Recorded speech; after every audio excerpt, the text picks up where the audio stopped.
ഞാനിപ്പോൾ ഉള്ളത് പരപ്പത്താണ്. പരപ്പത്തെ ഇളമരം പരപ്പത്ത് റോഡിലാണ്. പാടത്ത് വെള്ളം മൂടി നിൽക്കുന്നതാണ് ഇപ്പോൾ കാണുന്നത്.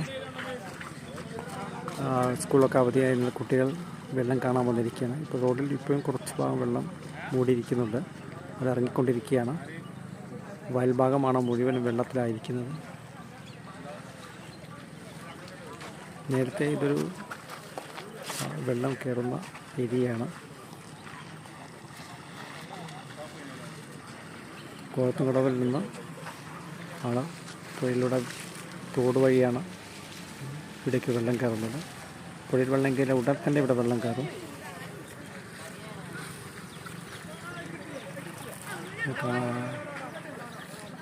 വെള്ളം കയറിയ കാഴ്ചയാണ് നമ്മളിപ്പോൾ കാണുന്നത്. അതൊരു ബൈക്ക് കഴുകുന്ന രംഗം കാണാം.